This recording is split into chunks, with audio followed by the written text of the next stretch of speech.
ठीक है, नए स्टूडियो में ना अच्छी अच्छी क्लास देना मेरे को। हाँ चलो, अब सुनो ध्यान से, अब एक बार यहाँ पे देख लो जी, एक बार यहाँ पे इधर देख लो ध्यान से।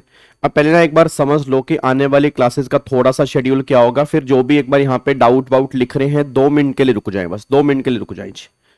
स्टूडियो खत्म हो गया बेटे, अब स्टूडियो खत्म, उजड़ गया स्टूडियो, तो ये तो बस बैठा हूँ आज मैं, क्लास ले रहा हूँ। हाँ ये बात मान के चलो, मेरे को तो डर था कि मेरे को वो लिफाफों के ऊपर बैठ के ना क्लास लेनी पड़े, शुक्र है चेयर नहीं भिजवाई थी। ठीक है, वो तो शुक्र है, लिफाफों को, मेरे को ये डर था कि लिफाफों के ऊपर बैठ के ना क्लास लेनी पड़े, वो अभी काम नहीं हुआ मेरा आज।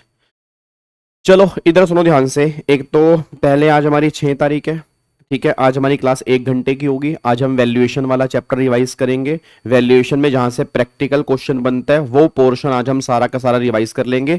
जो रूल्स होंगे, रूल्स मैं आपको बाद में कराऊंगा आज, ठीक है, रूल्स मैं आपको बाद में कराऊंगा। रूल्स सीए वाले बच्चों के एग्जाम में एप्लीकेबल नहीं है, सीएस की फैमिली के बच्चों के एग्जाम में एप्लीकेबल हैं, तो रूल्स को हम डिस्कस करेंगे बाद में, तो उसको आप पेंडिंग कर देना, वो सारे रूल्स मैं आपको बिल्कुल लास्ट में करवा दूंगा। आज जहां से प्रैक्टिकल क्वेश्चन वैल्यूएशन का बनता है वो सारी बातें आज हम रिवाइज कर लेंगे, ठीक है। अब कल जो 7 तारीख है, 7 तारीख को आपकी क्लास नहीं होगी, 7 तारीख को आपकी क्लास नहीं होगी। 8 तारीख को मैं क्लास लूंगा सुबह, ठीक है ना, 8 तारीख को जो मेरी क्लास होगी, 8 तारीख को मैं सुबह क्लास लूंगा। आप ये मान लो कि सुबह 8:30 बजे मैं आपकी क्लास ले लूंगा, 8:30 से लेकर 10:30 बजे तक मैं क्लास लूंगा।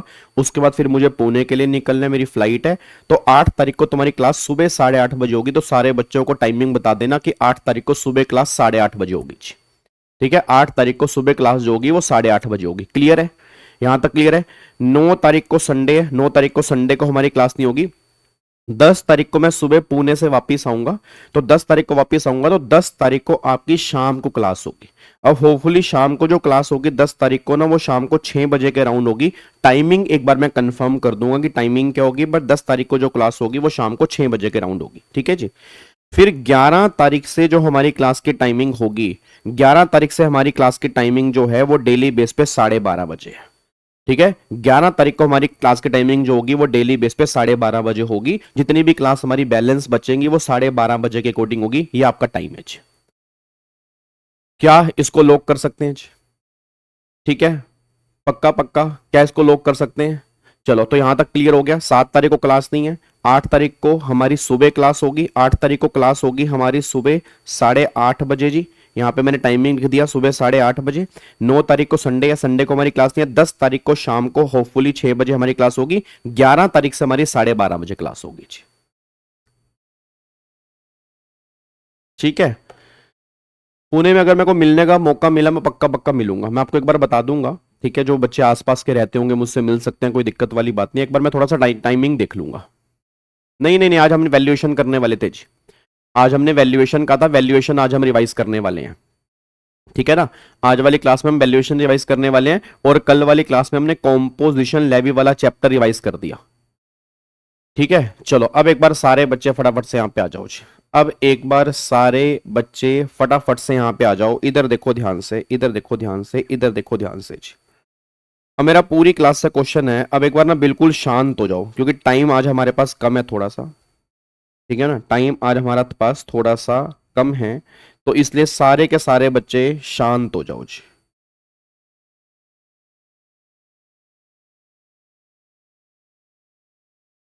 ठीक है, अब यहाँ पे सारे के सारे बच्चे शांत हो जाओ, इधर देखो ध्यान से, मैं कहना क्या चाह रहा हूँ।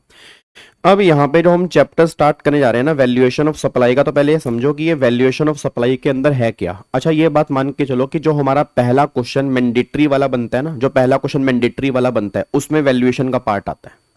आप ये मान के चलो इस बार के एग्जाम के अंदर भी वैल्यूएशन में से क्वेश्चन, जो पहला क्वेश्चन मैंडेटरी वाला था उसके अंदर वैल्यूएशन वाला पार्ट इन्होंने डाला हुआ था, और इवन हर बार वैल्यूएशन वाला उसमें तो बनेगा ही बनेगा, और कोई बड़ी बात नहीं कि तुम्हें अलग से भी वैल्यूएशन वाला क्वेश्चन देखने को मिल सकता है।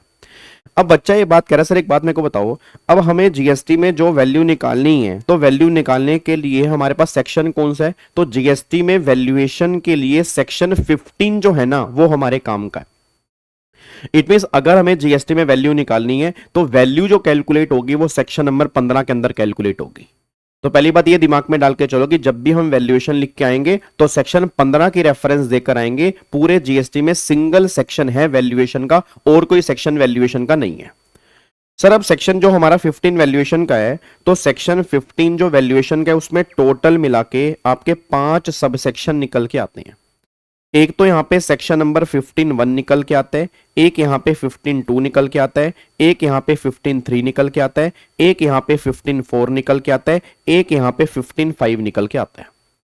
फिर गवर्नमेंट ये बात कहते हैं कि अगर 15(1) में 15(2) की वैल्यू को जोड़ दोगे, 15(3) की वैल्यू को हटा दोगे, आपकी वैल्यू निकल के आ जाएगी। उस वैल्यू पर गवर्नमेंट कह रही जीएसटी एप्लीकेबल कर देना।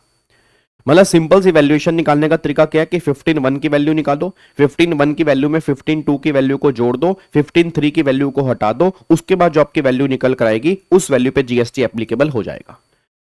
अब एक बच्चा ये बात कहता है सर एक बात मेरे को समझ में नहीं आ रही कि 15(1) में 15(2) को जोड़ दिया, 15(3) को हटा दिया, आपने बोला वैल्यू निकल के आएगी, उस वैल्यू पर हम जीएसटी एप्लीकेबल करेंगे, बट फिर 15(4) एंड 15(5) किस काम के? 15(4) एंड 15(5) जो है वो तब लगते हैं नॉर्मली अगर 15(1) नहीं लगता। और 15(4) एंड 15(5) में ना यहां पर वैल्यू जो निकलती है वो रूल्स में निकलती है, तो रूल्स की बातें हम बाद में करेंगे। और रूल्स जो है वो सीए इंटर के एग्जाम में बच्चों के एप्लीकेबल नहीं है, सीएस और सीएमए के एग्जाम में एप्लीकेबल है जी।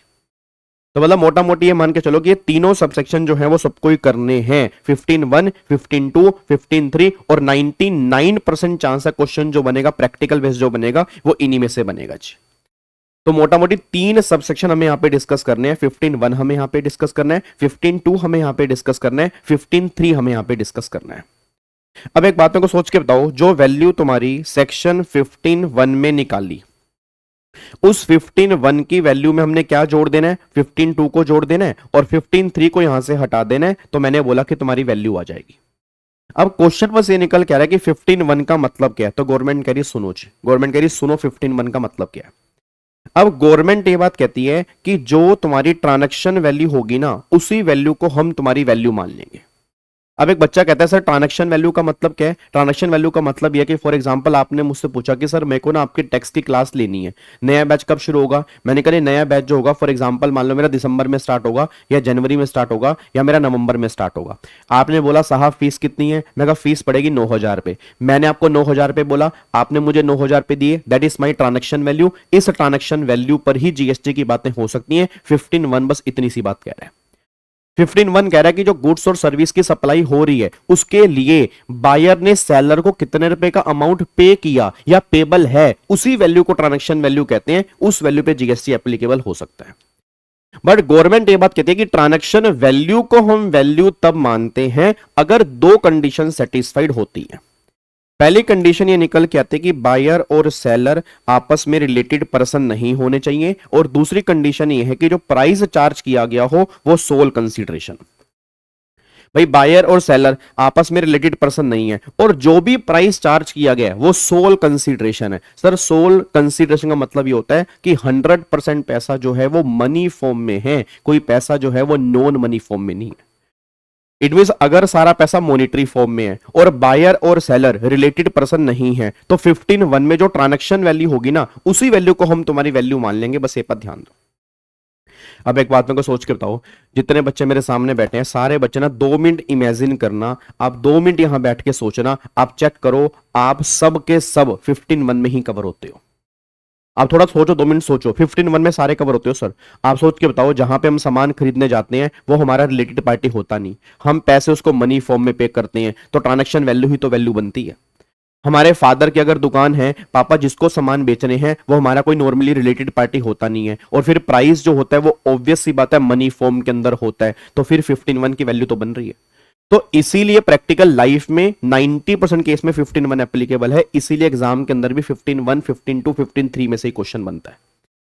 तो ट्रांजैक्शन वैल्यू को ही हम वैल्यू मान लेंगे। अगर ट्रांजैक्शन वैल्यू को वैल्यू मान लेंगे, 2 कंडीशन बस हमें यहां पे देखनी है। पहली कंडीशन बायर और सेलर रिलेटेड पार्टी नहीं होने चाहिए, दूसरी कंडीशन जो है प्राइस एक सोल कंसीडरेशन हो। अगर दोनों कंडीशन सेटिस्फाइड हैं तो ट्रांजैक्शन वैल्यू को वैल्यू मान लिया जाएगा।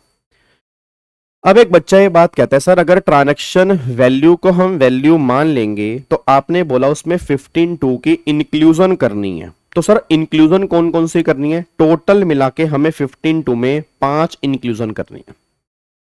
दिमाग में ये क्लैरिटी लेके चलो कि टोटल मिला के हमें 15(2) में 5 इंक्लूजन करनी है। अब क्वेश्चन बस ये निकल के आ रहा है कि 5 इंक्लूजन कौन कौन सी।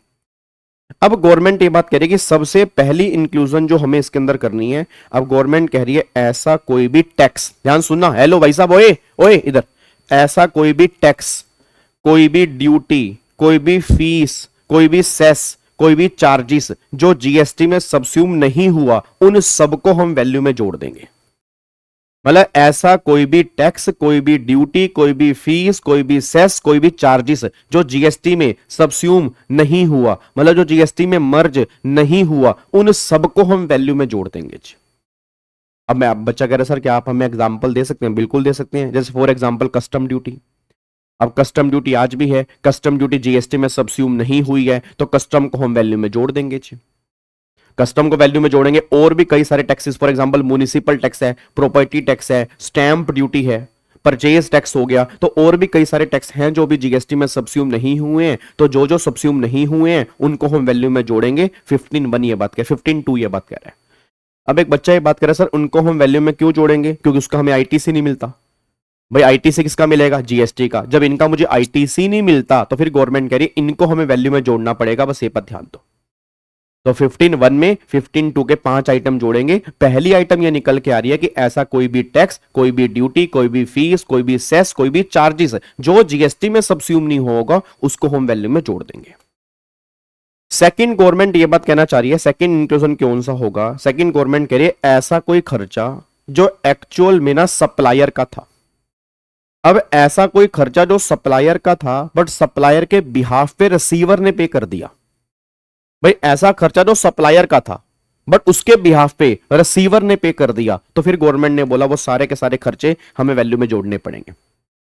अब ऐसे कौन से खर्चे होंगे? फॉर एग्जांपल ट्रांसपोर्टेशन खर्चा हो सकता है, या सेलिंग कमीशन हो सकता है, या इंश्योरेंस वाले खर्चे हो सकते हैं। तो ऐसे कई खर्चे हो सकते हैं कि फॉर एग्जांपल जिसमें पेमेंट करने को ऑब्लिगेशन सप्लायर का था बट उसके बिहाफ पे रिसीवर ने पे कर दिया, तो गवर्नमेंट ने बोला वो सारे के सारे खर्चे वैल्यू में जोड़ेंगे। अब एक बच्चा कहता है सर वो हमें कैसे पता लगेगा कि ये खर्चा सप्लायर के लिए लाइबल है? वो तुम्हें क्वेश्चन में दिया होगा।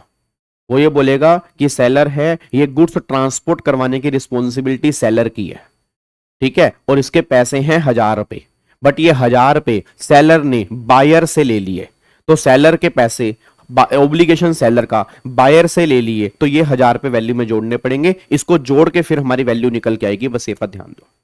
तो क्वेश्चन को बहुत ध्यान से पढ़ना। अगर हमें कोई खर्चा ऐसा दिखता है जिसमें ऑब्लिगेशन सप्लायर का है बट पेमेंट करने वाला उसके बिहाफ पे रिसीवर है, वो सारे खर्चे वैल्यू में ऐड करने पड़ेंगे, बस ये पर ध्यान दो। क्या बात मेरी समझ में आ रही है? तो पहले मेरे को सारे बच्चे बताओ 2 पॉइंट कौन कौन से निकल के आगे। सबसे पहला गवर्नमेंट ने बोला ऐसा कोई भी टैक्स, कोई भी ड्यूटी, कोई भी फीस, कोई भी सेस, कोई भी चार्जेस जो जीएसटी में सबस्यूम नहीं हुआ, उनको हमें वैल्यू में जोड़ना है।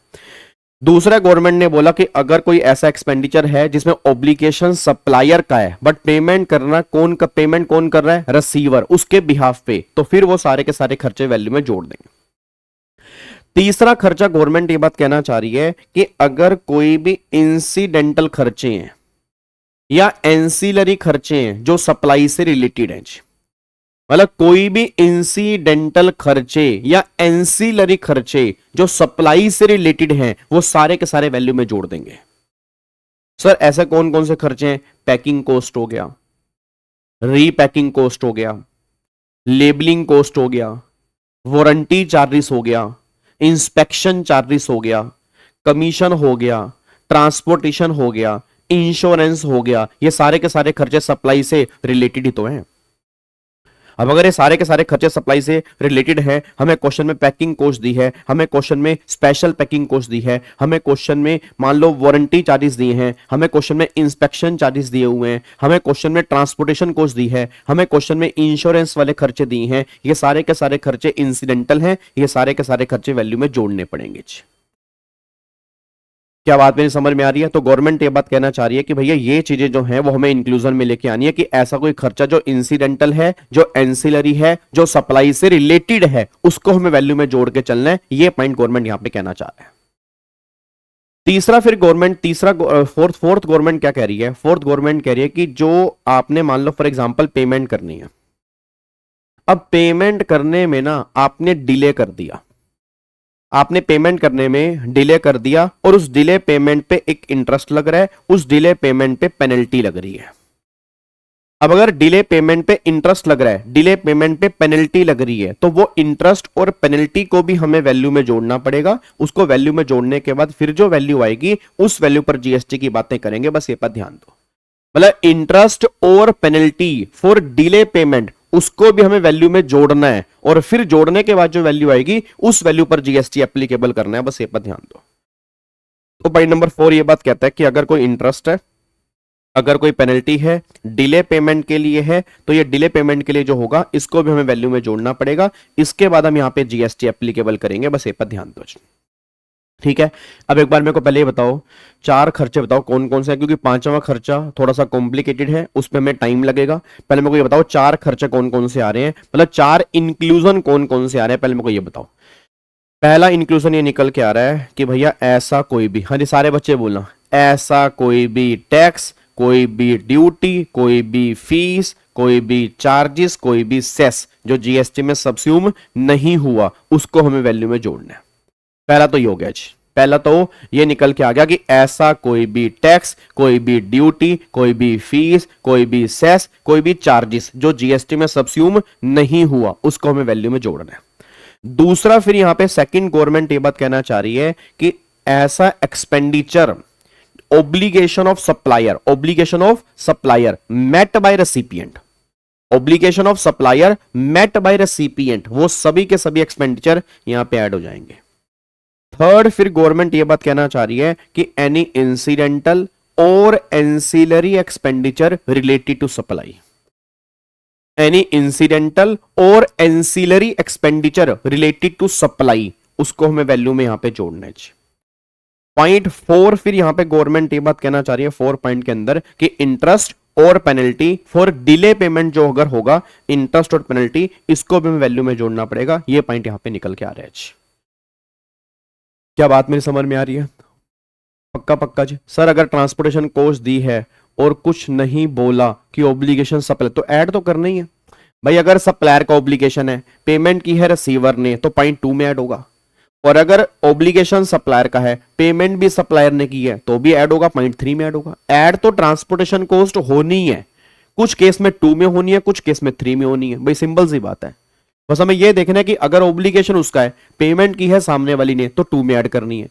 अगर ऑब्लिगेशन उसका है और पेमेंट भी उसने की है, तो पॉइंट नंबर 3 में ऐड होना चाहिए। ऐड तो होना ही होना है, बस ये बात ध्यान दो। ठीक है ना, फिर वो इंसिडेंटल वाले खर्चे में आ जाएगा। भाई अगर ट्रांसपोर्टेशन कॉस्ट है, वो इंसिडेंटल तो है ना, एंसिलरी खर्चा तो है ना। ऐसे मान लो इंश्योरेंस है, इंसिडेंटल तो है ना, तो अगर है तो पॉइंट नंबर 3 में ऐड होगा। बट अगर वो उसके बिहाफ पे सामने वाले ने पे कर दिया, तो फिर पॉइंट नंबर 2 में ऐड हो जाएगा। क्या बात समझ में आ रही है? पक्का पक्का, यहां कोई दिक्कत तो नहीं है? क्या इसको लॉक कर सकते हैं? चलो अब इधर सुनो ध्यान से, मैं कहना क्या चाह रहा हूं। अब यहां पे ना 5वें पॉइंट में गवर्नमेंट कहती है, 5वें पॉइंट में गवर्नमेंट कहती है कि अगर कोई तुम्हें सब्सिडी मिली है, अगर कोई तुम्हें सब्सिडी मिली है और वो subsidy other than government subsidy है, तो उसको भी हम वैल्यू में ऐड करेंगे। मैं दोबारा बोलता हूं, क्या बोल रहे हैं? गवर्नमेंट कह रही है कि अगर कोई तुम्हें सब्सिडी मिली है, वो subsidy other than government subsidy है, उसको भी हम वैल्यू में ऐड करेंगे। एक बार फिर बोल रहा हूं, क्या बोल रहे हैं? अगर कोई तुम्हें सब्सिडी मिली है, वो subsidy other than government subsidy है, उसको भी हम वैल्यू में ऐड करेंगे। मतलब गवर्नमेंट सब्सिडी को वैल्यू में नहीं जोड़ेंगे, जो अदर देन गवर्नमेंट वाली सब्सिडी है उसको वैल्यू में जोड़ेंगे। अब पहले ना इसका मतलब समझना कि ये सब्सिडी वैल्यू में कब जोड़ेंगे। अब यहां पे ना बहुत सारे बच्चे ना एक चीज ना रट के जाते हैं। बच्चा ना रट लेता है। बच्चा क्या रटता है? अच्छा गाबा सर, मतलब ये है कि अगर हमें क्वेश्चन में मान लो सब्सिडी दी है एनजीओ वाली, मतलब अदर देन गवर्नमेंट वाली, या एनजीओ वाली, या कोई प्राइवेट ट्रस्ट वाली, या कोई पब्लिक ट्रस्ट वाली, मतलब गवर्नमेंट वाली नहीं होनी चाहिए, तो हम उसको वैल्यू में जोड़ देंगे। मैं कहा हाँ वैल्यू में जोड़ देंगे, बट ऐसे नहीं जोड़ना आपको ना, ऐसे नहीं जोड़ना। सब्सिडी वाले पॉइंट में थोड़ा सा कंफ्यूजन है। मैं आपसे एक बात जानना चाह रहा हूं, पहले मेरे को नॉर्मल बताओ, नॉर्मल बताओ। सब्सिडी जब हमें मिलती है, क्या सब्सिडी को नॉर्मली बताओ, नॉर्मली क्या सब्सिडी को नॉर्मली हम वैल्यू में से माइनस करते हैं, ऐड करते हैं? पहले मेरे को ये बता दो। पहले नॉर्मल बात करो मेरे साथ कि अगर हम सब्सिडी की बात करते हैं, नॉर्मल बताओ, नॉर्मल क्या नॉर्मल केस में सब्सिडी को वैल्यू में से माइनस करते हैं, ऐड करते हैं? पहले इस बात पे मेरे को बताओ जी, क्या करते हैं जी? सब्सिडी को वैल्यू में से क्या करते हैं? माइनस करते हैं। सब्सिडी को वैल्यू में से क्या करते हैं? माइनस करते हैं। ये बात तो क्लियर है भाई, ये बात तो दिमाग में आनी चाहिए ना कि सब्सिडी का मतलब होता है कि मुझे बेनिफिट मिला, तो अगर मान लो बेनिफिट मिला तो उसको वैल्यू में से माइनस करते हैं। ये बात क्लियर है। अब जैसे मान लो, सारे बच्चे आंसर देना, एक सामान 1000 रुपए का है, एक सामान 1000 रुपए का है। जैसे मान लो फॉर एग्जाम्पल अब ये लस्सी है, ओहो लस्सी पीऊंगा अभी मैं, आज मैंने लस्सी मंगाई आज, ठीक है। अब मान लो ये लस्सी है, लस्सी, ठीक है। अब ये लस्सी जो है ना, ये लस्सी मान लो 1000 रुपए की है, ये लस्सी मान लो 1000 रुपए की है। अब गवर्नमेंट मेरे को सब्सिडी दे रही है इस लस्सी पर 300 रुपए की, ये गवर्नमेंट की सब्सिडी है। अच्छा, एक अदर देन गवर्नमेंट है, एक अदर देन गवर्नमेंट है, उससे सब्सिडी मिल रही है 300 रुपए की। अब 300 की गवर्नमेंट से मिली, 300 की नॉन गवर्नमेंट से मिली। मेरे को ये बता दो, अब लस्सी का प्राइस मार्केट में तुम ये लस्सी कितने की बेच सकते हो? जल्दी बताओ जी, जल्दी बताओ, मार्केट में तुम ये लस्सी कितने की बेच सकते हो? फटाफट से मेरे को बता दो, फटाफट से बता दो, फटाफट से बता दो, जल्दी बोलो फटाफट से जी। अब ये मार्केट में तुम लस्सी कितने की बेच सकते हो? बताओ, 1000 रुपए की बेच सकते हो या 400 रुपए की बेच सकते हो? कितने की बेच सकते हो यार? 700 रुपए की बेच सकते हो? नालायक वलायक हो गया तुम, है नालायक वाला। जब मैं कह रहा हूं 300 रुपए की गवर्नमेंट ने दी है, 300 रुपए की अदर देन गवर्नमेंट ने दी है, भाई प्रैक्टिकल लाइफ में दोनों सब्सिडी प्राइस में से माइनस होती हैं। पहले समझो मेरी बात को, रटने वाले बच्चे। मैं आपसे सेक्शन 15 की बात ही नहीं कर रहा भाई, मैं सेक्शन 15 की बात ही नहीं कर रहा, मैं नॉर्मल बात कर रहा हूं कि ये 1000 रुपए की लस्सी है, 600 रुपए मुझे किसी बंदे ने दिए, उसने कहा ले 600 रुपए मैं तुझे कंपनसेट कर रहा हूं। तो अगर वो 600 रुपए मुझे कंपनसेट कर रहा है तो मैं ये लस्सी मार्केट में 400 रुपए की बेच सकता हूं। भाई माना मेरा प्राइस 1000 रुपए है, बट 600 मुझे मिल भी तो रहे हैं, 300 गवर्नमेंट से मिल रहे हैं, 300 अदर देन गवर्नमेंट से मिल रहे हैं, तो मार्केट में मैं लस्सी 400 रुपए की बेच सकता हूं। कोई दिक्कत वाली बात ही नहीं है, क्योंकि 600 मुझे मिल रहे हैं, चाहे कहीं से भी मिल रहे हो, चाहे कहीं से भी मिल रहे हो, मिल तो रहे हैं ना। तो 600 माइनस करेंगे, 600 माइनस करके बैलेंस कितना हो गया? 400। इस लस्सी को मैं 400 रुपए की बेच सकता हूं। अब गवर्नमेंट ने कहा सुन भाई, अब गवर्नमेंट ने कहा, अब जैसे मान लो फॉर एग्जांपल मैंने बोलना स्टार्ट किया, यानी मेहरबान कदरदान साहिबान, आपके शहर में पहली बार 1000 रुपए की लस्सी 400 रुपए की, लूट लो लूट लो। हाँ जी, मेहरबान कदरदान साहिबान, आपके शहर में पहली बार 1000 रुपए की लस्सी 400 रुपए की, लूट लो लूट लो। ये लस्सी आपके जोड़ों का दर्द सही करेगी, ये लस्सी आपके गट को सही करेगी, ये लस्सी आपके हाजमे के लिए बहुत अच्छी होगी, ये लस्सी आपके पेट का दर्द सही करेगी, ये लस्सी जो आपको गैस बनती है उस गैस में भी साहब ये आपको रिलीफ प्रोवाइड करेगी, ये लस्सी जो आपको ब्लोटिंग होती है उस ब्लोटिंग में भी आपको रिलीफ प्रोवाइड करेगी, ये लस्सी जो आपके पेट में गड़गड़ गड़गड़ गड़गड़ होती है उसको भी बहुत आपको रिलीफ प्रोवाइड करेगी। 1000 रुपए की लस्सी 400 रुपए की, 400 रुपए की। अब मेरा पूरी क्लास से क्वेश्चन है, अब अगर 1000 रुपए की लस्सी 400 रुपए की है, अब गवर्नमेंट कह रही बेच ले, गवर्नमेंट कह रही है बेच ले, कोई दिक्कत वाली बात नहीं है, 1000 वाली लस्सी 400 की बेच ले 1000 वाली लस्सी, 1000 वाली लस्सी बच्चा कह रहा है भाई साहब पर क्या कर रहे हैं बस यार।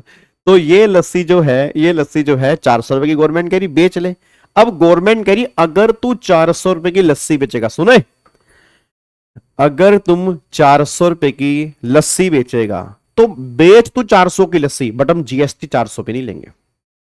अब मेन पॉइंट पर आओ, तू बेच 400 रुपए की लस्सी, हम जीएसटी 400 पे नहीं लेंगे, हम जीएसटी जो लेंगे वो 700 रुपए पे लेंगे। जो तुम मेरे को 700 रुपए का आंसर दे रहे हो ना, तो वो 700 रुपए जीएसटी की वैल्यू के लिए है, तुम बेचो चाहे 400 की।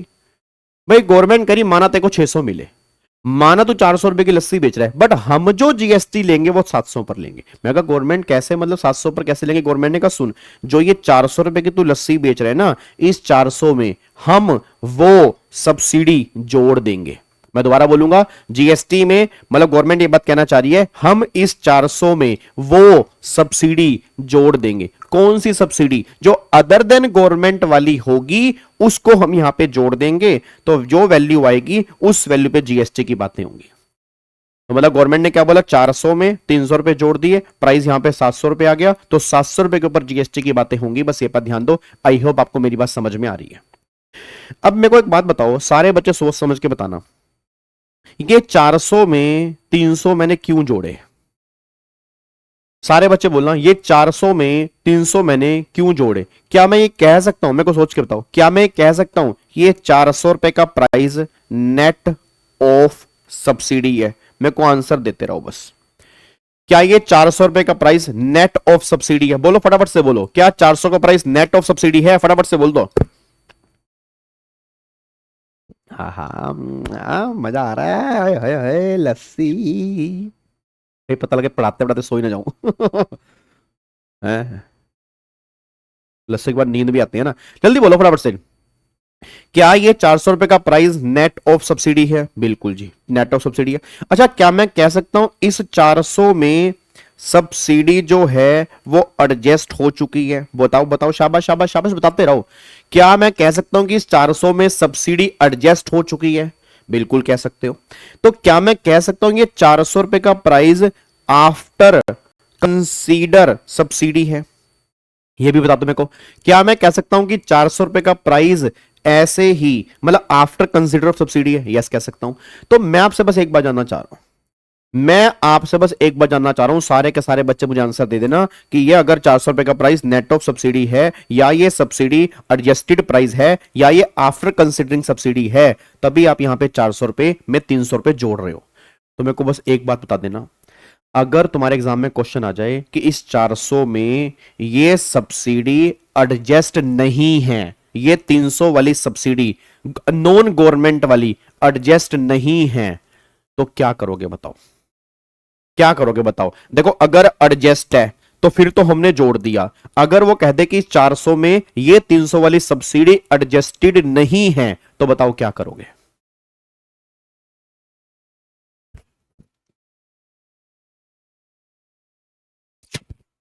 बोलो।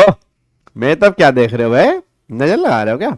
नजर बट्टू, बुरी नजर वाले, तेरा मुंह काला काला तिलक लगा रखा मैंने।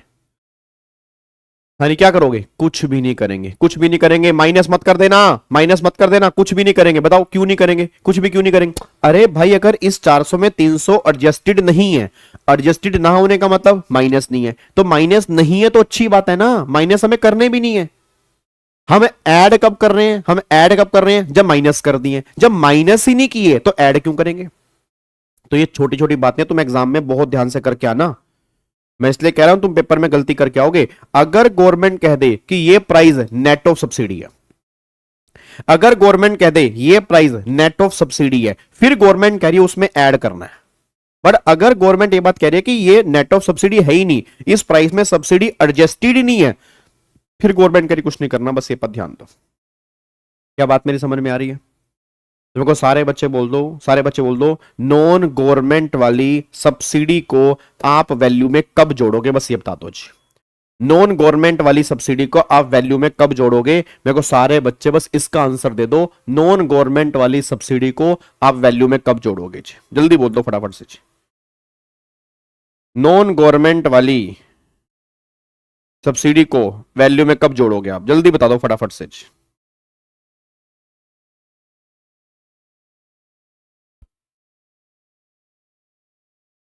वो अभी नवीन उसकी बात करेंगे, पहले मैं जिस बात पे हूं पहले उसको बताओ फटाफट से जी। हाँ, अगर वो प्राइस क्या हो, जल्दी बोलो। अगर वो प्राइस नेट ऑफ सब्सिडी दिया हो, या अगर वो प्राइस आफ्टर एडजस्टेड दिया हो, अगर वो प्राइस आफ्टर कंसीडरिंग दिया हो, तो ये लाइन बहुत ध्यान से पढ़ना। अगर क्वेश्चन में वो कह रहा है कि ये प्राइस नेट ऑफ सब्सिडी है, नॉन गवर्नमेंट वाली जोड़ देना, गवर्नमेंट वाले का कुछ नहीं करना। अगर वो कह रहा है इस सब्सिडी में, इस प्राइस में सब्सिडी एडजस्ट हो चुकी है, नॉन गवर्नमेंट वाली जोड़ देना, गवर्नमेंट वाले का कुछ नहीं करना। अगर वो कह रहा है इस प्राइस में सब्सिडी कंसीडर कर ली है, तो नॉन गवर्नमेंट वाली जोड़ देना, गवर्नमेंट वाले का कुछ नहीं करना। गवर्नमेंट वाले का क्यों कुछ नहीं करना? क्योंकि गवर्नमेंट वाली तो माइनस करनी है, तो अगर माइनस कर दी है तो अच्छी बात है, और अगर वो माइनस नहीं की तो हमें माइनस करनी पड़ेगी, बस ये पर ध्यान दो। इसके अभी हम क्वेश्चन करेंगे, टेंशन मत लो, तुम्हें थोड़ा बहुत समझ में आ जाएगा। बट आई होप तुम्हें थोड़ी सी क्लैरिटी मिली हो कि सब्सिडी वाले केस में गेम क्या है। ये गेम समझ में आ गई तुम्हें? पक्का पक्का। तो बस ऑलवेज ये बात ध्यान देना कि सब्सिडी को हमें वैल्यू में तब जोड़ना है अगर हमें क्वेश्चन में वो दिया हुआ है नेट ऑफ सब्सिडी है, आफ्टर कंसीडरिंग दी सब्सिडी है, या आफ्टर एडजस्टेड प्राइस अगर दिया हुआ है तब हम वैल्यू में जोड़ेंगे, नहीं तो वैल्यू में नहीं जोड़ेंगे। बस ये बात ध्यान दो जी। ये बात क्लियर है? ये बात क्लियर है? पक्का पक्का, कोई दिक्कत तो नहीं है? क्या इसको लॉक कर सकते हैं? चलो अब सुनो ध्यान से। अब ये पॉइंट तो क्लियर हो गया, ठीक है? अब ये पॉइंट क्लियर हो गया। अब ना एक बच्चा मैं कहता है सर ये बात समझ में आ गई, जैसे मान लो अब 15(1) में आपने बोला कि जो ट्रांजैक्शन वैल्यू होती है तो उस ट्रांजैक्शन वैल्यू में हम क्या करते हैं, ऐड करते हैं 5 इंक्लूजन। तो पहला तो वो ऐसा टैक्स वाला हो गया, दूसरा फिर वो एक्सपेंडिचर जो सप्लायर के रिसीवर ने पे किया, तीसरा हो गया इंसिडेंटल एक्सपेंडिचर, चौथा हो गया इंटरेस्ट और पेनल्टी, पांचवा हो गया सब्सिडी। अगर वो नॉन गवर्नमेंट वाली है वो भी तब ऐड करना अगर वो पहले माइनस कर दी थी, अगर वो पहले माइनस कर दी थी। अब मेरा पूरी क्लास से क्वेश्चन है, अब एक बात मेरे को बताओ, अब ना थोड़ा सा मैं इंटरेस्ट और पेनल्टी वाले पे थोड़ा ज्ञान देना चाहता हूं, तो फिर उसके बाद फिर तुम्हारा सारा खत्म हो जाएगा, फिर इसमें कुछ बचेगा नहीं। इंटरेस्ट और पेनल्टी में मैं ज्ञान क्या देना चाहता हूं, सुनो ध्यान से। मैंने क्या बोला, इंटरेस्ट और पेनल्टी कब ऐड होंगे, अगर वो डिले पेमेंट के लिए। इट मींस अगर वो डिले पेमेंट के लिए हैं तो उसको हम वैल्यू में जोड़ते हैं, अगर वो डिले पेमेंट के लिए हैं तो उसको हम वैल्यू में जोड़ते हैं, क्योंकि इंटरेस्ट ऑन डिले पेमेंट को वैल्यू में जोड़ा जाता है। मैं आपसे एक बात जानना चाह रहा हूं, मैंने आज आपको सामान बेचा, उधार में सामान बेचा, अच्छा क्या मुझे आज ही पता लग जाएगा कि आप मुझे पेमेंट करने में डिले करोगे? बताना एक बार, जल्दी बताओ।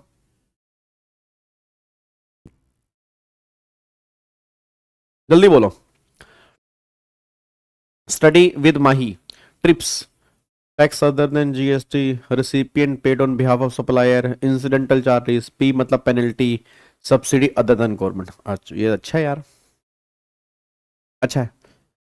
जल्दी बताओ, तो क्या मतलब मुझे आज ही पता लग जाएगा आप मुझे पेमेंट करने में डिले करोगे? नहीं। अच्छा मुझे कब पता लगेगा, मुझे कब पता लगेगा? भाई ऑब्वियस सी बात है, मुझे बाद में पता लगेगा ना भाई, मुझे तो बाद में पता लगेगा ना। अगर मुझे आज ही पता होता कि आप पेमेंट करने में डिले करोगे तो मैं तुम्हें सामान देता क्यों? अगर मुझे आज ही पता होता कि तुम पेमेंट करने में डिले करोगे तो मैं तुम्हें सामान देता ही क्यों? मैं तुम्हें सामान देता ही नहीं भाई मेरे। अरे सुनन लाग रहा है क्या? अरे सुनना नहीं। अगर मन्ना आज ही पता होता कितना पेमेंट करने में डिले करा है तो मैं तना सामान दूं क्यों? आगल हूंगी मैं, नहीं देने लग रहा सामान। मैंने पता ही तो नहीं, मैंने बेरा कोना पट्टा है। अगर मैंने बेरा होता कि तो पेमेंट करने में डिले करेगा, मैं ना सामान दूं तू। मुझे पता ही नहीं था ना, मुझे पता लगेगा बाद में। मुझे कब पता लगेगा? बाद में। अब एक बात बताना, जब मैंने सामान बेचा होगा उस टाइम पर तो इनवॉइस कट गया होगा। अच्छा उस टाइम पर इनवॉइस कट गया होगा तो क्या उस इनवॉइस में इंटरेस्ट ऑन डिले पेमेंट होगा या नहीं होगा?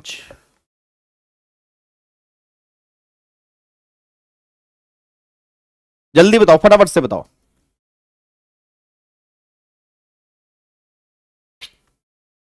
हाँ जी फटाफट से बताओ।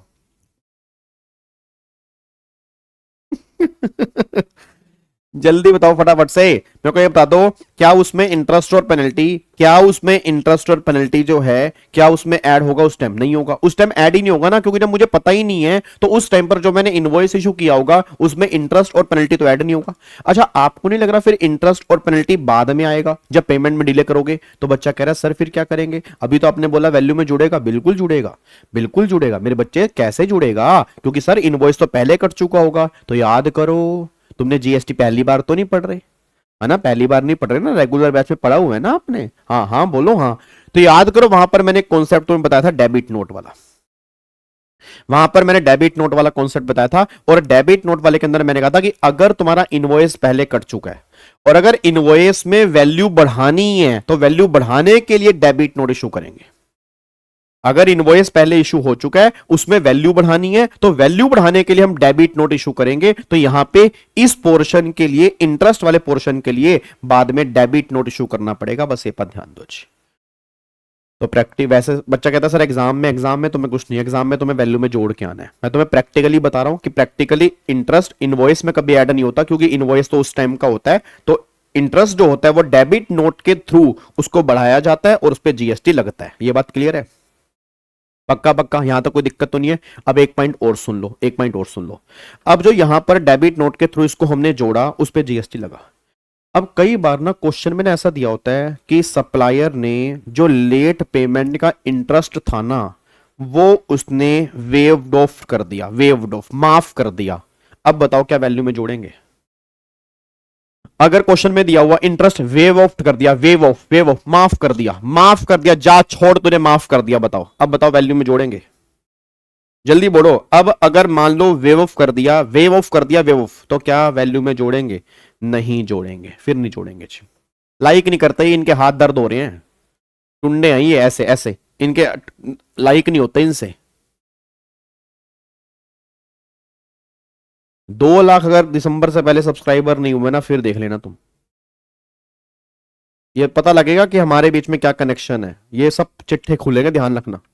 हनी फटाफट से बताओ, तो क्या इसको हम करेंगे? कुछ भी नहीं करेंगे, ऐड नहीं करेंगे। अगर इंटरेस्ट हमने वेव्ड ऑफ कर दिया तो फिर इसको हम ऐड नहीं करेंगे। बस ये पर ध्यान दो, ये बात यहां पे निकल के आ रही है। ये बात क्लियर है? अच्छा, अगर कई बार ना लिखा होता है इंटरेस्ट के ब्रैकेट में कि ये इंटरेस्ट जो है ये लमसम पेमेंट है, ये लमसम पेमेंट है, लमसम। अब ये लमसम पेमेंट है या ये फुल एंड फाइनल सेटलमेंट है? इंटरेस्ट के ब्रैकेट में लिखा है full and final settlement, lump sum payment, no additional amount receive. इसका मतलब क्या होता है? इसका मतलब ये होता है कि अगर इंटरेस्ट के ब्रैकेट में लिखा हो तो फिर इसको हम मानते हैं इंक्लूसिव ऑफ जीएसटी। फिर ये जो इंटरेस्ट हमारा होता है ना, फिर इंटरेस्ट जो हमारा होता है वो इंक्लूसिव ऑफ जीएसटी होता है। और अगर इंटरेस्ट हमारा इंक्लूसिव जीएसटी है, फिर हमें इसमें से जीएसटी बाहर निकाल के फिर हमें वैल्यू में जोड़ना पड़ता है, तब जाके हमारी वैल्यू आती है। तो अगर मान लो ब्रैकेट में लमसम पेमेंट लिखा हो, फुल एंड फाइनल सेटलमेंट लिखा हो या नो एडिशनल कंसीडरेशन लिखा हो, इसका मतलब होता है वैल्यू इंक्लूसिव ऑफ जीएसटी है। तो एक्सक्लूसिव करके फिर वैल्यू में जोड़ना पड़ेगा। बस ये पर ध्यान दो। क्या बात समझ में आ रही है? वो तो डेबिट नोट तभी इशू करना है जब इंटरेस्ट वेव ऑफ नहीं किया, नालायक। जब इंटरेस्ट मान लो देना है तो फिर वेव ऑफ क्यों करेंगे? ऑब्वियस सी बात है। तो अगर वेव ऑफ कर दिया तो डेबिट नोट की बात नहीं आएगी, अगर इंटरेस्ट वेव ऑफ नहीं किया तो डेबिट नोट की बात आएगी। ठीक है, अब इधर फटाफट से यहां पे एक बार आ जाओ जी, इधर देख लो ध्यान से। तो ये सारी बातें आपकी यहाँ पे लिखी हैं, आप एक बार चैप्टर खोल के यहाँ पे देखोगे जी तो आपको सारी बातें दिख जाएंगी। देखो जी, 15(1) में 15(2) को जोड़ेंगे, 15(3) को हटाएंगे, आपकी वैल्यू आएगी। 15(1) का मतलब ट्रांजैक्शन वैल्यू, ट्रांजैक्शन वैल्यू का मतलब होता है वही प्राइस एक्चुअली पेड और पेबल। कब? अगर दो कंडीशन सेटिस्फाइड है, बायर सेलर रिलेटेड ना हो, प्राइस एक सोल कंसीडरेशन हो। अगर दोनों कंडीशन सेटिस्फाइड हैं, उस वैल्यू को हम वैल्यू मान लेते हैं। तो ये दोनों कंडीशन सेटिस्फाइड होना तब 15(1) का मतलब है। अगर सिंगल कंडीशन भी सेटिस्फाइड नहीं है या दोनों कंडीशन सेटिस्फाइड नहीं है तो 15(1) एप्लीकेबल नहीं होगा, तो वैल्यू 15(4) में निकलेगी हमारी, मतलब रूल्स में जाके निकलेगी। ठीक है, रूल्स में जाके निकलेगी। अब यहां पे आ जाओ, तो यहां पे मैंने कुछ एग्जांपल दे रखे हैं। इसके बाद फिर यहां पर बात होती है कौन कौन सी चीजें हमें 15(1) में इंक्लूड करनी है। तो कौन कौन से पॉइंट इंक्लूड करने हैं? देखो ये 5 चीजें। पहली बात, ऐसा कोई भी टैक्स, कोई भी ड्यूटी, कोई भी सेस, कोई भी फीस, कोई भी चार्जेस जो जीएसटी में सब्सिडी हुआ, उसको जोड़ देना है। फिर ऐसा अमाउंट जो सप्लायर का है, रिसीवर ने पे किया, जोड़ देना है।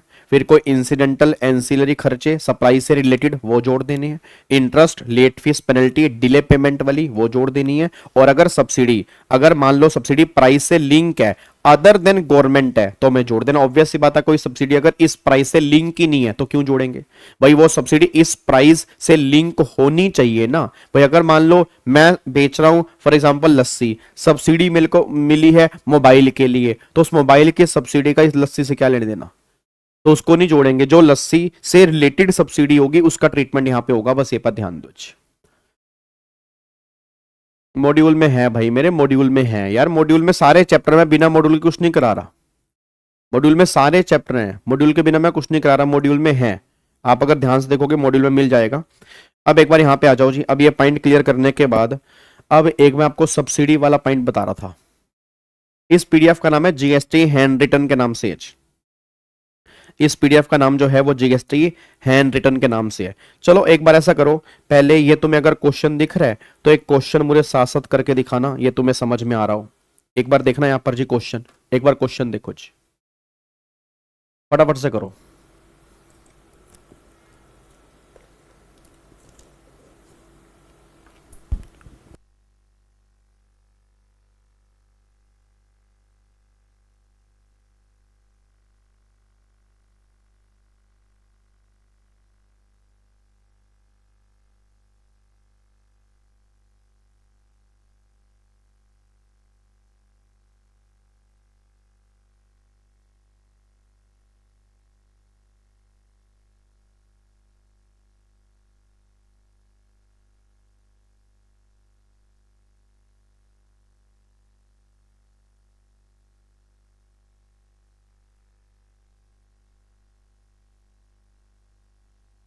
बता तो दिया इस पीडीएफ का नाम, GST handwritten summary book के नाम से होगा। इसका आंसर बताओ मुझे जी।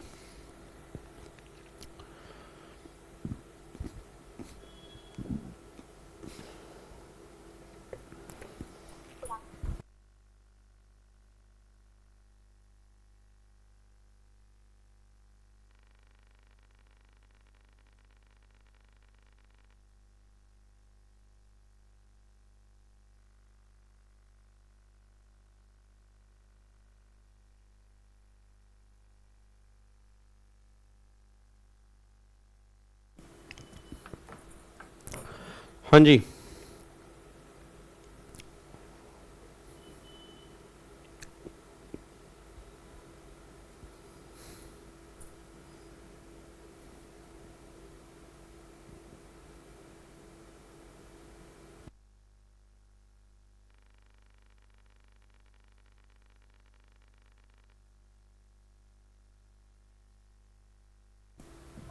बारह बीस आ रहा है। लो री आंसर देख लो रे भाई, छोरो छोरो, 12-20 भाई साहब। यार इधर आओ, इधर आओ, आगे आओ, थोड़ा सा आगे आओ, इधर आओ, इधर आओ, मेरे पास आओ, नहीं नहीं मेरे पास आओ, आओ मेरे पास, मेरा बच्चा। भाई साहब सही है यार तुम्हारा, यार तुम तो यार खतरनाक बच्चे हो यार। 12-20 तो तुम्हारा सही है। 12-20 कैसे निकाला आपने? अब देखो ये आइटम एडजस्टेड है, एडजस्टेड मतलब अगर पैकिंग कॉस्ट एडजस्टेड है मतलब उसमें ऐड है तो हमें कुछ नहीं करना, ट्रांसपोर्टेशन कुछ नहीं करना। Subsidy from central government adjusted मतलब माइनस की हुई है, कुछ नहीं करना। अब subsidy from ABC limited minus की हुई है, ये गलत है, इसको हमें ऐड करना है। अब ये आइटम जो है वो एडजस्टेड नहीं है, तो एडजस्टेड नहीं है तो हमें एडजस्ट करनी है म्युनिसिपल टैक्स, तो इसको ऐड करना पड़ेगा। सेलिंग कमीशन ऐड करना है, interest on delay payment add करना है, सब्सिडी फ्रॉम स्टेट गवर्नमेंट वो कह रहा है एडजस्टेड नहीं है। अब subsidy from state government adjusted नहीं है मतलब माइनस नहीं है, तो गवर्नमेंट वाली तो माइनस होती है ना, तो इसको माइनस करोगे। और सब्सिडी फ्रॉम एनजीओ इसका हम कुछ भी नहीं करेंगे, कुछ नहीं करेंगे इसका।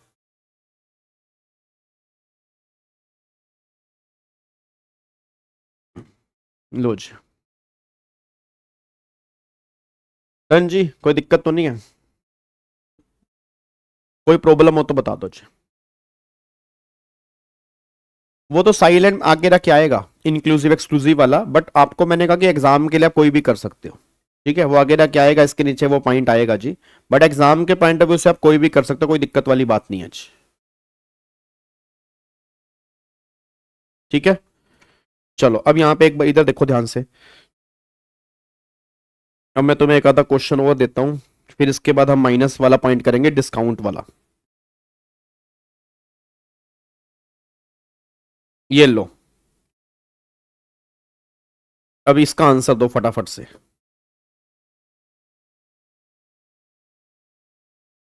ये लो जी, इसका आंसर दो फटाफट से जी,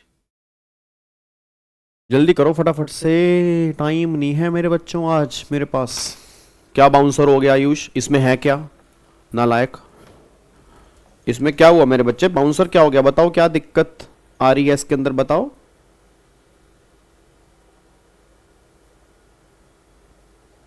उसने लिखा तो है कौन कौन सी आइटम एडजस्टेड है और कौन कौन सी एडजस्टेड नहीं है, तो जो आइटम एडजस्टेड है तो उसका हमें क्यों कुछ करना है, और जो आइटम एडजस्टेड नहीं है वो हमें एडजस्ट करनी है।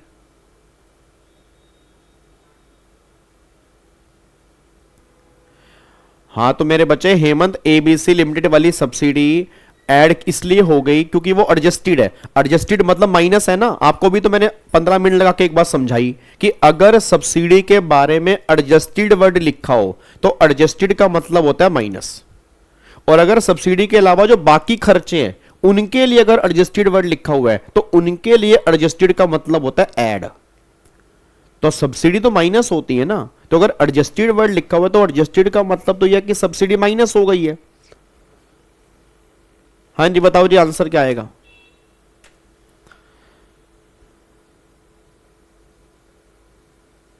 हाँ तो बेटे जीएसटी नहीं पढ़ा फिर तो दिक्कत आएगी। देखो आयुष ये कोई रेगुलर बैच नहीं यार, अब रेगुलर बैच में यार कहाँ 35-40 लेक्चर 2.5 घंटे के, और कहाँ यहाँ पे 11-12 लेक्चर, भाई फ़र्क तो आएगा देख यार। फिर तो आपको पहले डिटेल में थोड़ा बहुत पढ़ोगे तो कुछ समझ में आएगा यार। हाँ नहीं, डन, इसमें कोई दिक्कत तो नहीं है। अब एक बार यहाँ पे आना जी, अब एक बार यहाँ पे चेक करो, आपने आंसर कितना निकाला है, 1250। कोई बच्चा 1250, कोई 1270। करेक्ट आंसर जो है वो 1250 है जी। करेक्ट आंसर जो है वो 1250 है। बहुत बढ़िया, वेरी गुड। एक बार बताना 1250 कैसे आएगा, एक बार यहाँ पे चेक करते हैं कि 1250 कैसे आएगा। देखो यहाँ पे जी, तो पहली बात यहाँ पर वैल्यू कितनी है, 12 लाख रुपए। अब वो कह रहा है आइटम एडजस्टेड। एडजस्टेड मतलब इसका ट्रीटमेंट इसमें हुआ है। अब cost of packing adjusted. Cost of packing के लिए अगर एडजस्टेड वर्ड है मतलब कॉस्ट ऑफ पैकिंग इसमें ऐड की हुई है, तो अगर पैकिंग कॉस्ट इसमें ऐड की हुई है तो हमें कुछ भी नहीं करना। Transportation cost adjusted, already adjusted है तो हमें कुछ भी नहीं करना। इंस्पेक्शन चार्जेस एडजस्टेड, हमें भी एडजस्ट करने हैं, कुछ भी नहीं करना। सब्सिडी फ्रॉम सेंट्रल गवर्नमेंट, अब सेंट्रल गवर्नमेंट की सब्सिडी है, अब सेंट्रल गवर्नमेंट की सब्सिडी एडजस्टेड है मतलब सब्सिडी माइनस की हुई है। अब सेंट्रल गवर्नमेंट वाली है, एडजस्टेड है, अच्छी बात है, माइनस की हुई तो होनी भी चाहिए, कुछ नहीं करेंगे। सब्सिडी फ्रॉम प्राइवेट ट्रस्ट, अब प्राइवेट ट्रस्ट वाली माइनस की हुई है, ये गलत है। अब अगर ये गलत माइनस की हुई है तो इसको हमें यहाँ पे ऐड करना पड़ेगा, बस ये बात ध्यान दो जी। उसके बाद देखो यहाँ पर जी, अब ये आइटम नोट एडजस्टेड है। अब CGST 20,000 रुपए, तो GST का तो कुछ भी नहीं करते ना, क्योंकि GST का तो मुझे ITC मिल जाता है। तो अगर ये GST एडजस्टेड नहीं है तो अच्छी बात है, हमें करना भी नहीं है क्योंकि इसका हमें ITC मिल जाएगा, तो इसको कुछ भी नहीं करना। म्युनिसिपल टैक्स, ये ऐसा टैक्स है जो GST में सबस्यूम नहीं हुआ, इसको वैल्यू में जोड़ना है। स्पेशल पैकिंग ऐड करेंगे, वारंटी चार्जेस ऐड करेंगे। सब्सिडी फ्रॉम स्टेट गवर्नमेंट 20,000 रुपए, अब स्टेट गवर्नमेंट से सब्सिडी मिली 20,000 रुपए और ये एडजस्टेड नहीं है मतलब माइनस नहीं की हुई, तो गवर्नमेंट वाली तो माइनस करनी होती है ना, इसको माइनस करेंगे। Subsidy from NGO note adjusted, तो कुछ भी नहीं करेंगे। और फिर सेलिंग कमीशन यहां पर कितने का दे रखा है, 20,000 रुपए का, तो यहां पर इसको ऐड करेंगे, ये आंसर आएगा जी। ठीक है जी, तो ये आंसर निकल के आएगा। अब जो वैल्यू यहाँ पे निकल के आ रही है ये वैल्यू 1250 है जी। ठीक है जी, ये वैल्यू जो है आपकी 1250 यहाँ पे निकल के आ रही है। इस तरह से ये आंसर आपका निकल के आएगा जी। अब एक बस ये लास्ट क्वेश्चन मेरे को भी करके दिखा दो जी, ये लास्ट क्वेश्चन आप मुझे करके दिखा दो। इसके अंदर फिर और जितने भी क्वेश्चन है वो आप एक बार घर जाके प्रैक्टिस कर सकते हो। पहले एक बार मेरे को ये वाला क्वेश्चन करके दिखाओ फटाफट से जी। अरे तुम क्वेश्चन करो ना, नहीं दिख रहा ना लायक।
हाँ जी,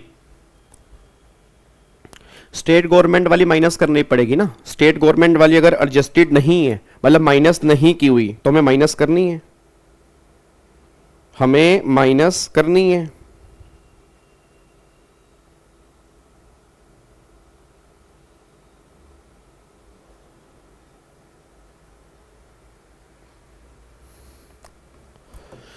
बारह लाख 10,000, 12,10, तो 12,10, 12,10 अगर है तो इसका आंसर मैं बता दूं, हाँ बिल्कुल सही बात है, 12,10 ही आंसर आएगा जी।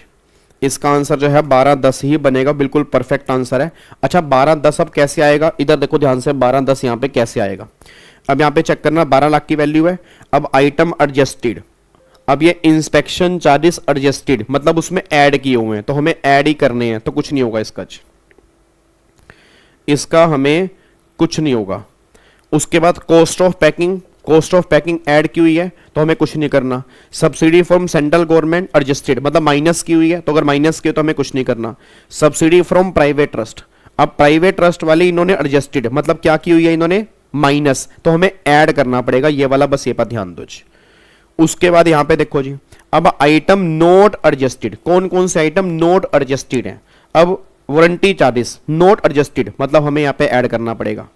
Subsidy from state government note adjusted, तो मतलब नोट एडजस्टेड मतलब माइनस नहीं की हुई, बट गवर्नमेंट वाली तो माइनस होती है ना, गवर्नमेंट वाली तो माइनस होती है ना मेरे बच्चे। अब यहां पे सब्सिडी नोट एडजस्टेड है, नोट एडजस्टेड का मतलब क्या है कि ये सब्सिडी माइनस नहीं की हुई, तो गवर्नमेंट वाली को तो माइनस करते हैं ना, नॉन गवर्नमेंट वाली माइनस नहीं करते, बट गवर्नमेंट वाली तो करते हैं। अब ये स्टेट गवर्नमेंट वाली है, ये तो माइनस होनी चाहिए क्योंकि ये नोट एडजस्टेड है, तो माइनस कर दो। उसके बाद देखो इंटरेस्ट ऑन डिले पेमेंट, अब यहां लिखा है full and final settlement no additional, तो मतलब ये इंक्लूसिव जीएसटी है। तो अगर ये इंक्लूसिव है तो 11,800 डिवाइड बाय 118 मल्टीप्लाई 100, इसको एक्सक्लूसिव करोगे तो 10,000 रुपए की वैल्यू यहां पे आएगी। इस 10,000 रुपए को यहां पे ऐड करोगे तो वैल्यू जो है वो 1210 निकलेगा। वैल्यू जो है वो आपकी 1210 यहां पे निकल के आएगी, बस ये पर ध्यान दो। तो अब कोई दिक्कत परेशानी नहीं है तो बता दो फटाफट से जी मेरे को।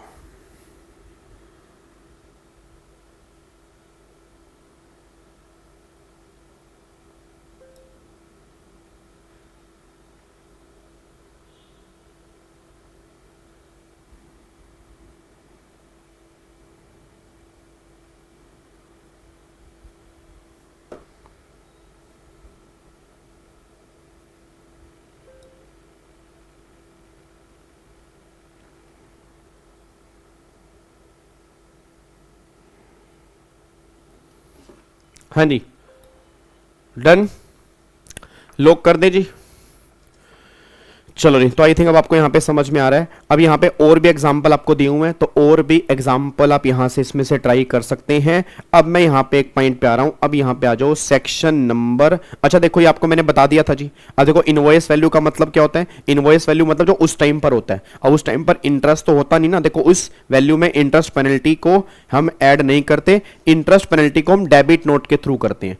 अब अगर टोटल वैल्यू की बात करूंगा तो टोटल वैल्यू में सारी वैल्यू आती है, जिस वैल्यू पे जीएसटी लगेगा तो इसमें इंटरेस्ट भी ऐड होगा जी। तो देखो यहां पे जी टोटल वैल्यू में जो इनवॉइस वैल्यू है उसमें इंटरेस्ट को जोड़ देंगे तो आपकी टोटल वैल्यू आ जाएगी। अच्छा अब एक बात बताओ जी, अब अगर मान लो इंटरेस्ट के बारे में वही बात आ गई ना, अगर फुल एंड फाइनल सेटलमेंट लिखा हुआ है, तो अगर फुल एंड फाइनल सेटलमेंट लिखा है तो उसको इंक्लूसिव मानते हैं, तो इंक्लूसिव से एक्सक्लूसिव कैसे करेंगे, ये उसको करने का तरीका है जी, इसको करने का यहां पे तरीका है। उसके बाद यहां पे देखो जी, अब अगर मैं इंटरेस्ट पेनल्टी की बात करता हूं, अगर मान लो इंटरेस्ट पेनल्टी वेव्ड ऑफ कर दिया, वेव्ड ऑफ का मतलब होता है माफ कर दिया, तो अगर माफ कर दिया तो हमें यहां पे इस वैल्यू को ऐड नहीं करेंगे, क्योंकि अगर वेव्ड ऑफ है तो वेव्ड ऑफ का मतलब होता है माफ करना, उसको हम वैल्यू में नहीं जोड़ेंगे, बस ये पर ध्यान दो। सीजीएसटी एडजस्टेड है तो उनको ऐड करना होगा ना, एडजस्टेड है का मतलब क्या होता है, ऐड कर रखा है तो हटाना पड़ेगा ना, सीजीएसटी को ऐड नहीं करते।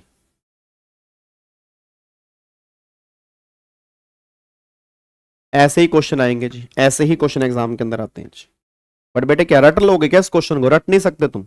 अगर तुम ये सोच रहे हो कि रट लोगे, रट नहीं पाओगे, कॉन्सेप्ट तुम्हें समझने पड़ेंगे। अगर तुम ये सोच रहे हो कि ना मैं रट लूंगा तो काम मेरा बन जाएगा, ऐसे होगा तो वैसे होगा, नहीं हो सकता। क्योंकि देखो सिंपल सी बात है, वो एक आधी एडजस्टमेंट चेंज कर देगा, वहां तुम फंस जाओगे। तो कॉन्सेप्ट क्लियर होने बहुत जरूरी है कि कौन कौन सी चीजें हम ऐड कर रहे हैं, बस ये पर ध्यान दो। अब अगर क्वेश्चन साइलेंट है तो आप इंक्लूसिव मान सकते हो, एक्सक्लूसिव मान सकते हो, बट सिंपल सी बात है अगर वो क्वेश्चन में तुम्हें लिखा होगा, वो तुम्हें क्वेश्चन में लिखा होगा तुम्हें इंक्लूसिव मानना है एक्सक्लूसिव मानना है, वो तुम्हें क्वेश्चन को देख के ही पता लग जाएगा।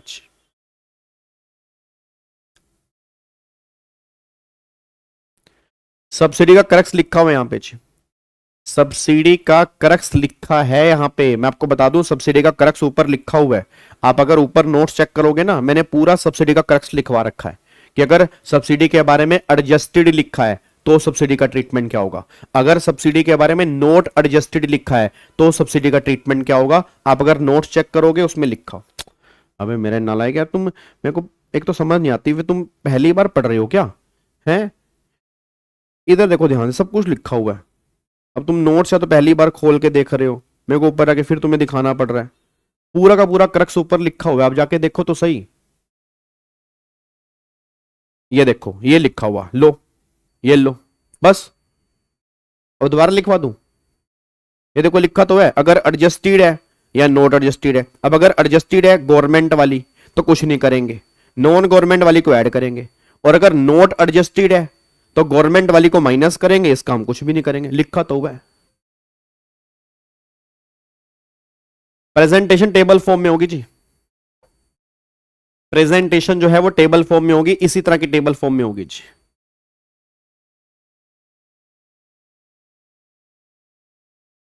चलो, हाँ बिल्कुल बिल्कुल, जो ही कर सकते हो कर सकते हो कर सकते हो, बिल्कुल कर सकते हो। चलो यार अभी फटाफट से आओ जी, अब यहाँ पे आ जाओ, मैं सेक्शन नंबर 15.3 के ऊपर आ रहा हूँ।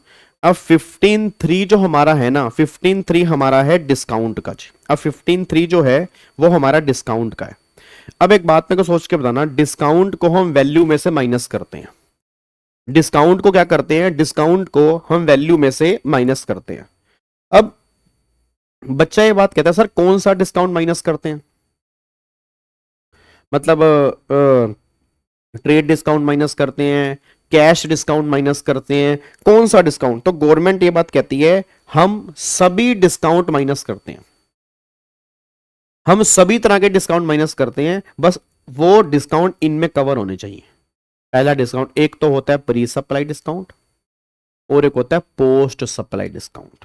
क्या होता है? एक होता है प्री सप्लाई डिस्काउंट, एक होता है पोस्ट सप्लाई डिस्काउंट।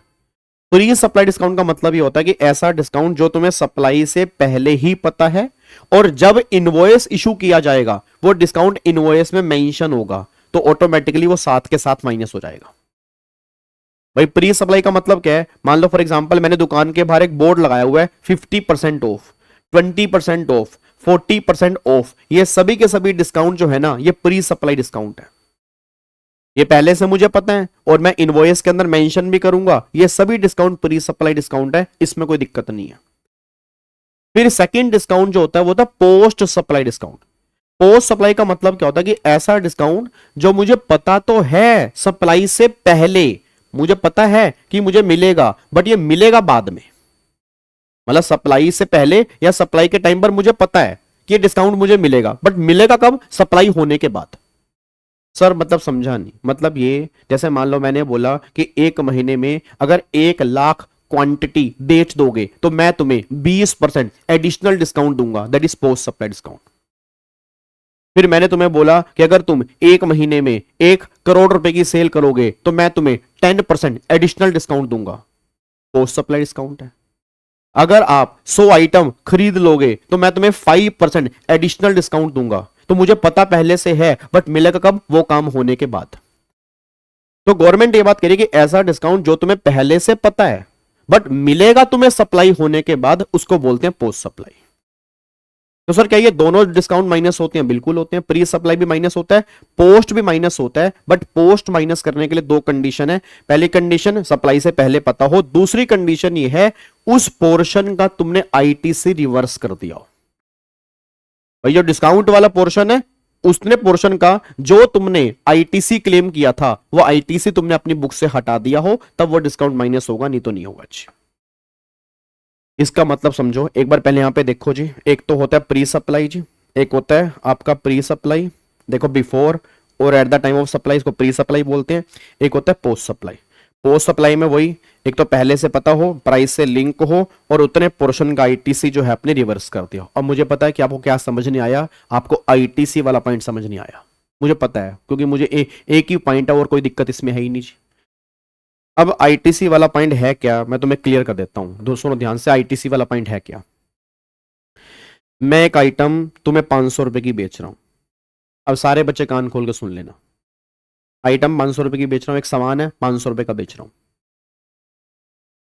मैंने आपको बोला आप अगर महीने में 10,000 आइटम मुझसे ले लेते हैं तो मैं 20% डिस्काउंट दे दूंगा सारी आइटम पर। मतलब तब ये 500 की नहीं होगी, 500 माइनस 20%, तो मतलब ये आइटम 400 रुपए की पड़ेगी, बट अभी 500 की है। अभी कितने की है? 500 की है। जब 10,000 आइटम आप खरीद लोगे तो ये 400 रुपए के हिसाब से कैलकुलेशन होगी, बट अभी 500 की है।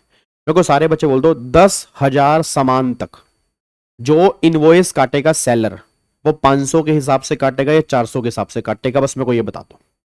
जो वो इनवॉइस काटेगा वो किसके हिसाब से काटेगा, 500 के हिसाब से काटेगा या 400 के हिसाब से काटेगा? मेरा पूरी क्लास से क्वेश्चन बस ये है, मेरे को ये बता दो जी, वो इनवॉइस किसके हिसाब से काटेगा? जल्दी बोलो, इनवॉइस किसके हिसाब से? 500 के हिसाब से काटेगा। अच्छा, अगर इनवॉइस 500 के हिसाब से काटेगा तो जीएसटी किसके हिसाब से लगेगा? जीएसटी किसके हिसाब से लगेगा? 500 के हिसाब से लगेगा। सामने वाला बंदा आईटीसी किसके हिसाब से क्लेम करेगा? 500 के हिसाब से क्लेम करेगा। क्लेम कर लेगा आईटीसी। 10,000 आइटम बिक गई। अब जब 10,000 आइटम बिक गई तो अभी आइटम होगी 400 की। तो आपको नहीं लग रहा ये सारे इनवॉइस रिवाइज होने चाहिए? रिवाइज तो नहीं हो सकते, बट क्या वैल्यू कम होनी चाहिए? होनी चाहिए। अब वैल्यू कम करने के लिए क्या करेंगे? क्रेडिट नोट इशू करेंगे। याद है, वैल्यू अगर ज्यादा है तो वैल्यू कम करनी तो क्रेडिट नोट इशू करेंगे। अब जो मैंने जीएसटी ज्यादा दिया था, क्या मुझे रिफंड मिलना चाहिए? हाँ या ना बोलते रहो, क्योंकि मैंने 500 के बेस पे दिया था। अब वैल्यू 400 हो गई क्योंकि 10,000 आइटम पूरी हो गई, तो मेरे को रिफंड मिलना चाहिए, बिल्कुल मिलना चाहिए। अब गवर्नमेंट कह रही हम ये डिस्काउंट माइनस कर देंगे, हमें कोई दिक्कत नहीं है, बट तूने आईटीसी भी तो 500 के बेस पे लिया था और तेरा आईटीसी बनता है 400 के बेस पे। तो जो 100 रुपए का डिस्काउंट हो रहा है उसका आईटीसी तो अपनी बुक से हटा दे, तो हम तेरे को जितना भी डिस्काउंट है वो माइनस कर देंगे। बस ये गवर्नमेंट कहना चाह रही है।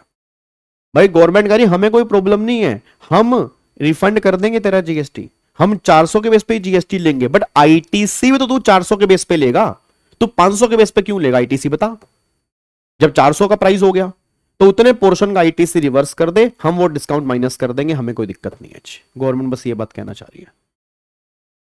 ठीक है, तो वही यहाँ पे आईटीसी रिवर्सल वाला वही पॉइंट यहाँ पे लिखा हुआ है, ये बात ध्यान दो। ठीक है, अब यहाँ पे देखो टीसीएस, टीसीएस को वैल्यू में इंक्लूड नहीं करना क्योंकि टीसीएस कोई टैक्स नहीं होता। टीसीएस जो है वो एक टैक्स नहीं है, टीसीएस एक इंटरिम लेवी है। तो अगर क्वेश्चन में कहीं पर भी टीसीएस दिया हो तो उसको वैल्यू में इंक्लूड मत करना, ये क्लैरिफिकेशन है। फिर एक डिस्काउंट होता है स्टैगर्ड डिस्काउंट। स्टैगर्ड क्या होता है? बाय मोर सेव मोर। अब बाय मोर सेव मोर, भाई बाय 1 10% ऑफ, बाय 2 15%, बाय 3 20%। तो ये तो एक तरह का प्री सप्लाई डिस्काउंट ही है। तो स्टैगर्ड डिस्काउंट को हम वैल्यू में से माइनस करते हैं, ये प्री सप्लाई डिस्काउंट की तरह ही है। उसके बाद एक होता है periodic discount, year ending, volume, turnover. जैसे बच्चा कह रहा है सर रियल लाइफ में होता है, ऐसा ही होता है। अरे बड़ी बड़ी दुकानों पे ऐसा ही तो होता है भाई। आपको टारगेट मिलता है, इतनी सेल करो डिस्काउंट और लो, इतनी सेल करो डिस्काउंट और लो। तो ये सारे के सारे पोस्ट सप्लाई डिस्काउंट तो हैं, और प्रैक्टिकल लाइफ में चलता ही पोस्ट सप्लाई डिस्काउंट है। आजकल कंपनी में टारगेट नहीं मिलता, इतने की टर्नओवर करनी पड़ेगी तुम्हें, अगर इतने की टर्नओवर करोगे तुम्हें बोनस ज्यादा मिलेगा। तो ये क्या है? पोस्ट सप्लाई तो है। आजकल पोस्ट सप्लाई डिस्काउंट का ही जमाना है जी। फिर एक डिस्काउंट होता है सेकेंडरी डिस्काउंट। सेकेंडरी डिस्काउंट का मतलब होता है ऐसा डिस्काउंट जो तुम्हें पहले से पता ही नहीं होता मिलेगा, अचानक से मिल जाता है।